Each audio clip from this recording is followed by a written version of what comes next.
unity, reconciliation, peace in the Middle East, and a real union between Arabs and Jews and all kind of people in the world. That is what Jesus wants to bring into us. And let me say, for your own best. Now, this meeting tonight is being watched by many. We have the Swedish mass media here, and you are now watched of this whole country. And I appeal to you that you understand that we are able to talk without getting angry on each other.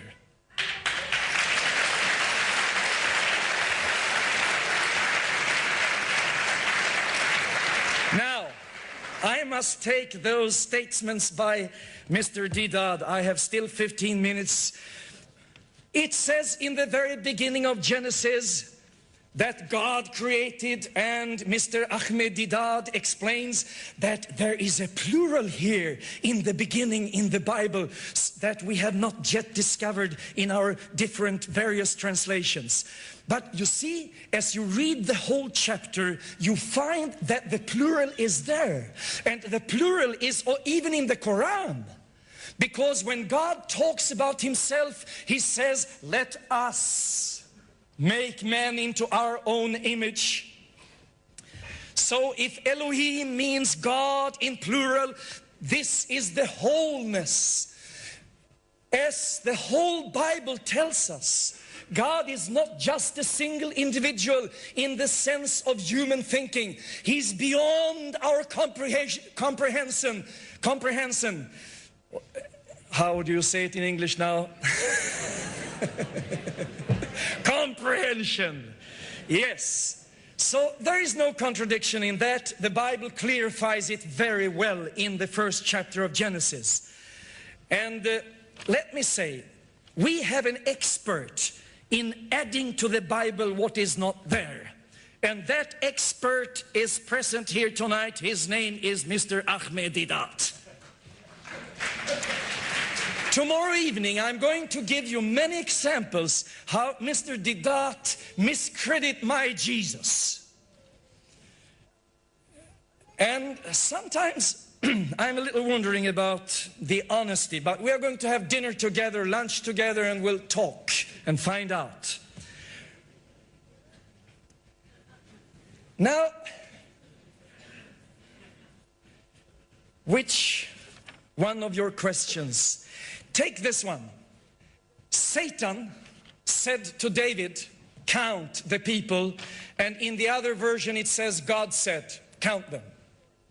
Well, if you're a father, you know the same from your children. Sometimes they say, Daddy, Mommy, I want to go to the cinema. And you say, no, don't go. And they continue to say, I want to go and see that film. But the father says, no, don't go. I'm going to cry the whole evening. No one loves me in this house. I want to go and see that film. And after having repeated that 10 times, finally you say, okay, go. This is what happened. Satan tempted David to do something wrong. And David said, God, I'm going to count. God said, no.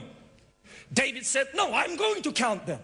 I want to know how many they are. God said, no, you should trust on me. Don't rely upon people. You should just trust me. Don't count them, because then you become proud. But David said, no, I'm going to count them. And God finally says, count them.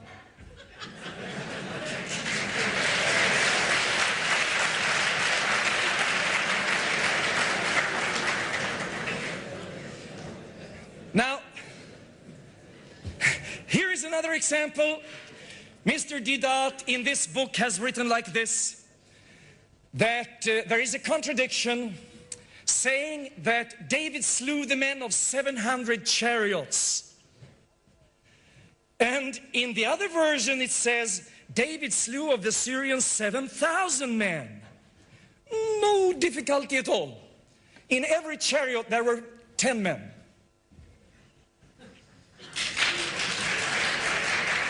But in one version it says there were 40,000 horsemen. In the other one it says 40,000 footmen. No difficulty at all. All the 40,000, they ran. They were horsemen, but the horses were killed and they ran.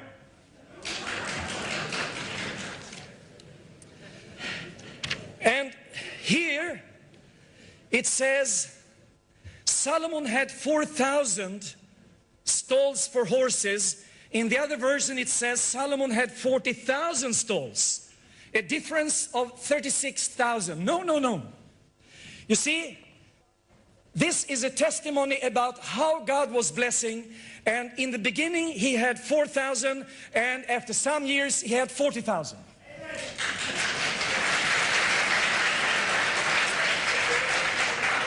Now, Jesus said, none of them have been lost. You gained some money somewhere because you had an answer about how many percentage. Now, Jesus said,